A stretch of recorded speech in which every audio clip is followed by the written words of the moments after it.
ದೊಡ್ಡ ಮೆಡ್ಲು. ಎಲ್ರೂ computer rocket ಅಂತ ಹೋಗ್ತಾ ಇರೋ ಈ ಕಾಲದಲ್ಲಿ ಇವನು ಹಿಸ್ಟ್ರಿ ಓದ್ತಾ ಇದ್ದಾನೆ. ಇವನು ಓದ್ತಾ ಇರೋ BA ಇವತ್ತು ಎಷ್ಟೋ ಕಾಲೇಜುಗಳಲ್ಲಿ ಇಲ್ವೇ ಇಲ್ಲ. ಕೆಲಸಕ್ಕೆ ಬರದೇ ಇರೋ ವಿದ್ಯೆ ಓದಿದ್ರೆ ಕೆಲಸ ಹೇಗೆ ಸಿಗುತ್ತೆ? ಅಯ್ಯೋ, ಬೆಳಗ್ಗೆನೆ ಯಾಕ್ರಿ ಅವನ್ನ ಅಷ್ಟು ಬೈತೀರಾ? ನಿನ್ನ ಮಗನ ಬೈದೆ ಇನ್ನೇನೇ ಮಾಡ್ಲಿ? ತಾಳು ಮಗಳೇ, ಬಾರೋ ಇಲ್ಲಿ. ಏನಪ್ಪ? ನಮ್ಮ ದೇಶಕ್ಕೆ ಸ್ವಾತಂತ್ರ್ಯ ಬಂದಿದ್ ಯಾವಾಗ ಮಗಳೇ? ಏನಪ್ಪ ಬೇಡ್ದೇ ಇರೋ ಮಾತು? ಕೇಳಿದ್ಯಾ?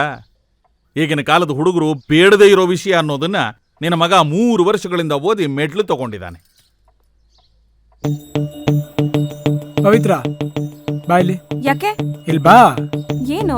ನಿಮ್ಮ ಅಪ್ಪನ ಹೆಸರೇನು? ಹಲ್ ತೋರಿಸ್ಬೇಡ. ನಿಮ್ಮ ಅಪ್ಪನ ಹೆಸರೇನು? ನಟರಾಜ್. ಅವರಪ್ಪನ ಹೆಸರು? ವೀರಭದ್ರ. ಅವರಪ್ಪನ ಹೆಸರು? ಅವರಪ್ಪನ ಹೆಸರು ಧರ್ಮರಾಜ್. ಅವರಪ್ಪನ ಹೆಸರು? ನಿನ್ನ ಹೆಸರೇ ಕಣಪ್ಪ, ಪ್ರಭು ಅಂತ. ಅವರಪ್ಪನ ಹೆಸರು?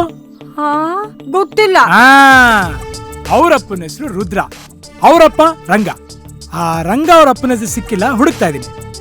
ಆ ಹೆಸರಿಲ್ದ ಮನುಷ್ಯ ಐಹೊಳೆ ಬಾದಾಮಿ ಕಡೆಯಿಂದ ಈ ಊರಿಗೆ ಬಂದು 400 ವರ್ಷದಿಂದ ಸೆಟ್ಲ್ ಆಗಿದ್ದಾನೆ. ಇದು ನಮ್ಮ ಕುಟುಂಬದ ಕತೆ. ಈ ರೀತಿ ನಮ್ಮ ಸ್ವಂತದವ್ರ ಕತೆ ಎಷ್ಟು ಜನ ಗೊತ್ತು? Modern youth. ತಾತನ ಹೆಸರು ಕೇಳಿದ್ರೆ ತಡವರಿಸ್ತೀರ.